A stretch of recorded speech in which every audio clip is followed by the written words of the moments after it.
ওর বাবার কাজ আটকে যাচ্ছে না, ওইটা দেখুন। না জল খাওয়া যাও না, তুমি নিজের দোকানে যাও। প্রথম কথা একটাই বলবো, ভাইয়ের অ্যাক্টিং স্কিল তো অনেক মানে এইখানে আছে, ঠিক আছে? তো ভাই ভুল জায়গায় এই অ্যাক্টিংটা দেখাচ্ছে।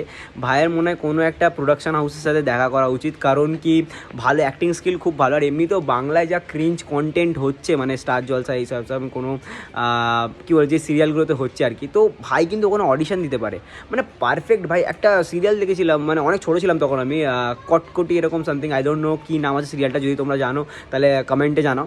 কিন্তু আমি একটা কথাই বলবো ভাই, ঠাকুর বডিতে চলে আসছে, ছেলেটা মাছ মাংস সব খাচ্ছে, ঠাকুর বডিতে আসছে ভাই। এক একটা না, মানে যারা মুনি ঋষিরা আছে তারা কত বছর ধরে পাহাড়ে তপস্যা করে যে একটা ঠাকুরের ঝলক যাতে দেখতে পায়। কেউ কেউ নিজের সব জীবনটা ত্যাগ করে দেয়। আর এই ছেলেটা ভাই, এই ছেলেটা সকালবেলা পায়খানায় বালতি নিয়ে দাঁড়িয়ে আছে, ও দাঁড়াও তাড়াতাড়ি আসো পায়খানায় যাবো, আর এই ছেলেটার গানে ঠাকুর চলে আসছে। কি ভাই, কি এটা আমাদের কি কালচার ভাই, কি কালচার? একে মানে হসপিটালে দেখানোর আগে সবার আগে না কিছু বলবো না, নালে ভাই আমাকে সবাই গালাগালি দেবে। না জল খাওয়া যাও। আর ভাই তার থেকেও তো ডেঞ্জারাস হচ্ছে এই মহিলাটা। ভাই মহিলাটা বলছে যে মা তুমি জল খেয়ে যাও। ভাই লিটারালি মানে এই क्या मजाक है क्या ভাই? মা মানে মা মনসাকে একটা নর্মাল হিউম্যান বলছে জল খেয়ে চলে যাও। ভাই কি আর কি হচ্ছে এটা?